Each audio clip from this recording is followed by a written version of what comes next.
Hi everyone, welcome back to Restart 26. We are now on day 4 and today is a special day. Yesterday we started to do some of the real well-known yoga poses, Warrior 1, Warrior 2, Reverse Warrior. Today is the day we look at Downward Facing Dog. Downward Facing Dog is a staple pose. So many things come from Downward Facing Dog, not just other poses, but also a lot of strength and flexibility that you need in other poses. It's quite a demanding pose on the upper body, so it's important that we warm that up thoroughly. So before we do anything else, let's come down onto the mat. Let's do a seated warm-up and a warm-up on our hands and knees, and then I'll talk you through Downward Facing Dog.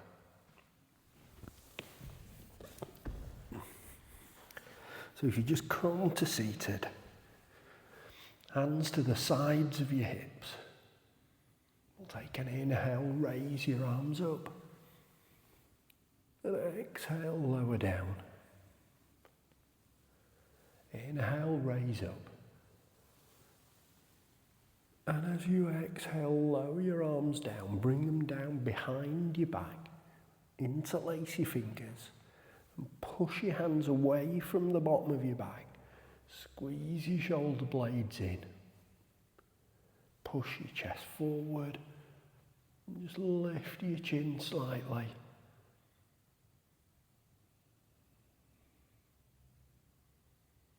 And lower your hands down to the bottom of your back. Let go of your fingers, raise your hands up to shoulder height. Bend at the elbows with your palms facing forward. Pull back across your chest. And lift your chin up. And straighten your arms out, lower down to the sides. And bring your hands onto your knees. We're going to make big circles with our upper body. So bring your chest forward and then circle out on the right and back, forward on the left, over your shins, out on the right, back, forward on the left, and pause there. 2 circles in the opposite direction now. Back and forward, back and forward. And then when you're ready, if you come over onto your hands and knees, remember cat and cow pose. We're going to do it with the breath this time. So as you breathe in, let your belly sink down, lift your chin up, go into cow. Arch your back, bring your chin in as you breathe out, come into cat. Breathe in to cow. And breathe out to cat. And breathe in. And breathe out. Relax back to a straight spine. Take the weight over onto your left hand. Raise your right hand out in front. And bring it out to the side. And back alongside your hip. And bring it forward out to the side. Out in front. And lower down. Left hand out in front. Out to the side. And back, and then forward out to the side, and reach out in front, and lower down. Sit back onto your heels, and stretch out in front, and then walk your hands out to the right side.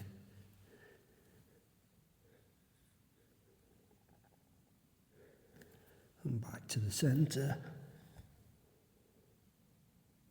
Now to the left side.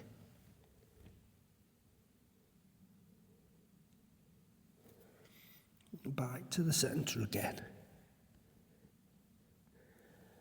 Bring your chest forward. Walk your hands in and come up to standing. Just take your left foot about half a pace forward. Come up onto the heel and just sink your chest down, nicely easing in to a hamstring stretch on that left leg.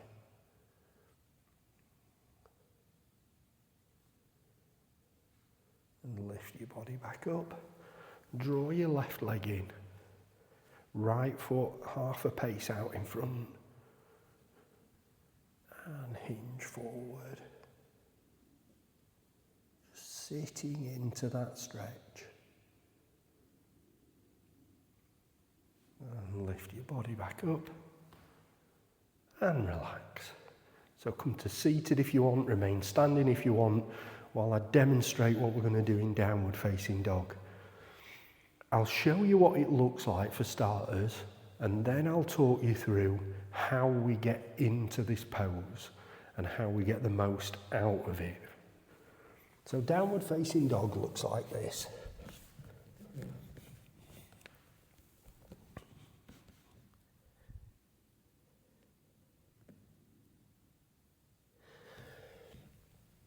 Now there are a number of important things that we need to think about. The first one is don't be afraid whenever you get tired to put your knees down. So from downward facing dog, just put your knees down. So let's look at the different aspects of downward facing dog so you know what you're aiming to do when we're doing this pose. Let's start at the front of the mat. Good idea to spread your fingers. Your hands should be about shoulder width apart. If you can, don't flare your arms out to the sides. Keep your arms as straight as you can, but don't lock out the elbows. That might hurt your elbows unless you're used to doing it. I'm going to curl the toes under and then start to straighten the legs. And as you straighten the legs, your hips will go up towards the ceiling. I'll pause there. So we're on the balls of the feet, but you don't want to be on the tiptoes of your feet. It's very, very hard to get your heels flat, so don't think you have to do that. But what we don't want to see is that. So try to push your heels down as much as you can. If that means just bending your knees slightly, that's okay. Because the second point we're looking for is to push your backside up towards the ceiling. So from here, we want to go to there. The last point is the position of your head relative to your arms. What we don't want to do is have your head poking way out in front, so it's a bit like a press up with your bum in the air. So we don't want to be like that. What we're aiming for is to get your ears level with your biceps.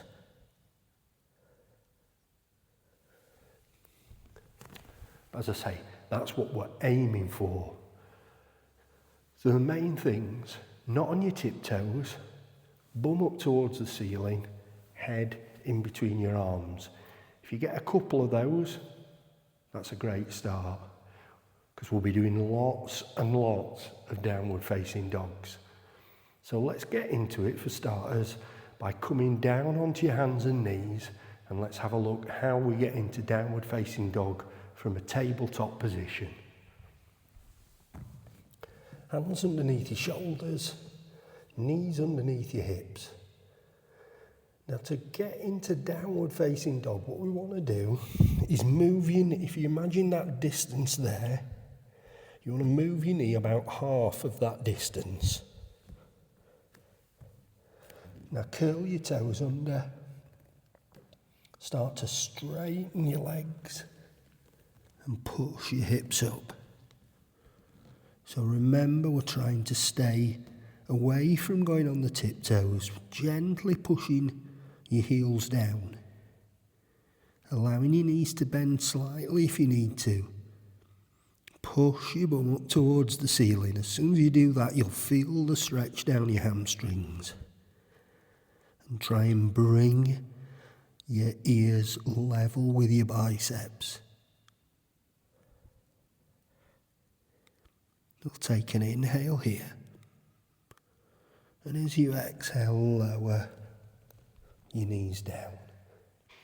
So that's how we get into it from a fairly standard tabletop position. What's quite common is to get into it from a standing position, and I'm going to show you that now as the last part of today's lesson. We're going to go back to a pose that we did in day one, which is a standing forward fold. So up to the front of your mat, your feet about hip width apart. We'll take an inhale, raise your arms up. And exhale, fold forward. Bending your knees as much as you need to so that your hands can come down to the ground. Now I'm going to step back on the left foot, onto the ball of the foot, then step back with the right foot and push your hips up.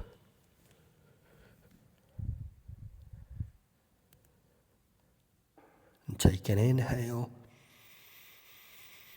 Exhale, lower your knees down. Put your feet onto the insteps. And sit back onto your heels. Reach out in front.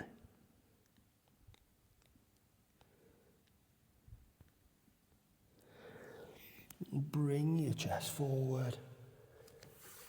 Walk your hands in. If you've never done anything like downward facing dog before, you're probably already noticing a bit of tightness in your wrists, so give them a little circle forward and back. You're probably feeling some tension in your shoulders and your chest, so just circle your arms forward and back. And then come down to seated. So there you go, downward facing dog. You'll grow to love it, trust me.